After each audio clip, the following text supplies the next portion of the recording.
Alrighty guys, so a lot of my mates have the iPhone 5S.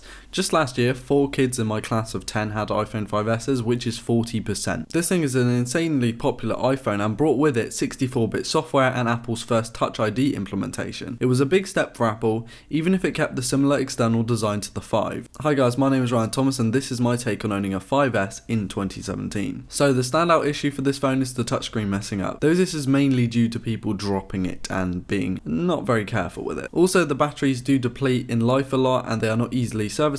Also, this phone is quite old, so put 2 and 2 together and you usually get a pretty horrendous battery life. Unfortunately, you cannot really easily service it, but you can get a battery case, which is quite good. The 5S from Apple costs £140 to £200 for a base model in decent condition. This is one of the most popular iPhones, so it's not hard to find because a lot of users wanted to upgrade to the larger screen. So when the 6 came out, they sold all of their iPhone 5Ss and they're still up for sale now. Talking of release dates, this thing came out in September of 2013, so it's almost 3.5 years old. The design is very similar to the iPhone 5 or really any of the previous iPhones, with a petite design designed for small hands. The chamfers on the sides are really well implemented and it feels like the design is an Apple staple at this point. They reused it with the SE, which is what I'd love to have tried out, but I'm not prepared to buy any more phones in for a short while, unfortunately. I particularly like the look of the device in gold, though this device does look pretty good in grey colour. I think it looks its sharpest in the space grey colour, but not as fancy as the gold colour, and if you could get it in rose gold, which you can with the SE, then that thing is my favourite. The flat face of the device would usually be an issue because of the ergonomics, but because this device is so small, I believe it's perfectly fine unless your hands are extremely tiny. The chin and forehead are decently large in proportion to the device, but they aren't huge. If you've ever used an iPhone, you'll be used to the size of them. The metal and glass works really well for me. It's,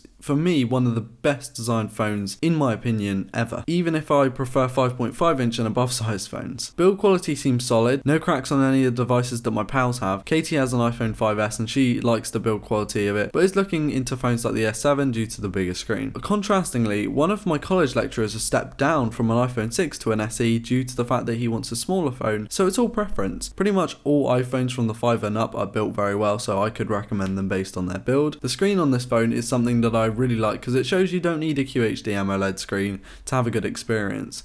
It's a 4-inch IPS panel with a sub 720p resolution. Okay, so it won't have the pixel density figure of crazy numbers, with this just having 326 ppi, which is good enough for what any iPhone user really wants. A 1080p panel at 4 inches would have been a little bit excessive, and I don't think all iPhone users really need it. Along with this, the panel is sharp enough for everything such as taking photos, playing games, watching movies, and seeing text on your screen within social media applications. I really like the display actually. I'd have preferred an AMOLED version, but that's just me. Katie uses this thing for Pokemon Go a lot, and that works well for that as well. It's just down to whether you want a smaller screen or a bigger screen. If you want a bigger screen, don't look here. The 8 megapixel sensor on this device is actually alright. It's decently big improvement from the 5, and it's not really that bad compared to most modern £150 phones. The lens has an aperture of f2.2, which means that combined with the 1/3 inch sensor, the low light performance isn't the best. The shutter response time is really quite good due to iOS having an efficient camera app. The camera app itself isn't the best and is pretty limited selection of camera tools, but the images it produces are alright. They aren't insanely sharp, but they're better than the selfies at the very least. The videos are 1080p at 30fps and 720p at 120fps for slow motion. The selfie camera is 1.2 megapixels and can shoot 720p at 30fps, which is pretty shocking. I would say that this thing works well, but the quality isn't the best. It's alright for Snapchatting, but that's pretty much it. The performance of this device is really quite good considering it's using the old Apple A7 chip, which is the same one used in iPad mini 2. It's paired with 1GB of RAM and gives you a pretty good experience because iOS optimizes just so well. These kinds of specs on an Android phone would give you a pretty shabby experience, but not on here. There have been some hiccups, but nowhere near the amount that you would expect for 1GB of RAM. Social media, video, and content consumption in general is easy to do on this device, and there aren't really any problems. Not a lot you can keep in RAM because of the limited RAM, but multitasking is fine if you have limited amount of cache data, such as maybe a calendar app and a messaging application. The software plays a big part in how iPhones work because it's the reason iPhones really have success in the mobile world, because it means means that they can use lower end spec on paper to really succeed in real world usage. I like the simplicity of iOS. If it isn't your cup of tea, then I'd look at anything other than an iPhone, because obviously the software can be changed on Android devices, whereas on iPhones they can. I actually prefer optimization over the ability to customize, so I prefer iOS with its operating system. It's a love-hate relationship I have with iOS, but overall I think it's really good because it means you can take an older phone and really make it new. And the best bit is that it runs the latest version of iOS, and Apple will probably continue to support it for a good couple of years again. The battery life of this phone can be a real problem because it's not user replaceable, and it's only a 1560 mAh cell, so it's already at a disadvantage. Just for scale, if you guys don't know,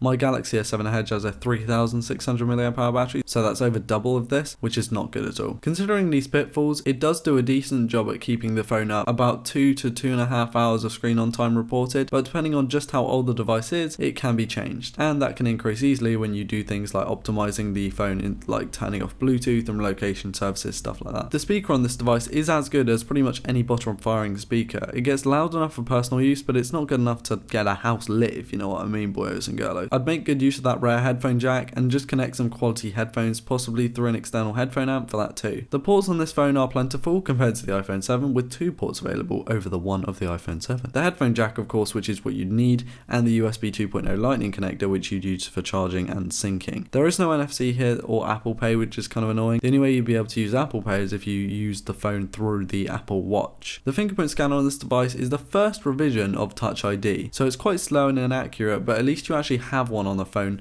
which a lot of phones didn't have at the time, such as the Nexus 5 and LG G3. A lot of people, myself included, will not buy a phone as a daily unless it has a fingerprint scanner, because it's really that important of a feature and security to us. Also alleviates the task of having to painfully put in your PIN every time you want to turn your phone on. There aren't any cool features such as NFC, wireless charging, quick charge, or even an AMOLED display, but that's not the point of an iPhone, is it? Not super cool features as soon as they come out, but revised ones just 4 or 5 years later, and that's what I like about iPhones. In conclusion, do I recommend this phone? Absolutely yes, if you have limited money and want an iPhone. I would definitely recommend it over the 5 due to the better system on a chip and inclusion of a fingerprint scanner. Yes, there are issues, but the only other non-iPhone 7 that I recommend is the iPhone 6s and SE, because the 6 has a possibility of touch disease, and from personal experience with an iPhone 6, no one wants that. As always, thank you very much for the support on these videos, guys. It means a lot to me, and you're all kind of awesome people for watching it. Thank you all for watching. Please like if you liked it, dislike it if you disliked it. Tell me your thoughts in the comments below. Please subscribe if you're new to never miss a video like this one, and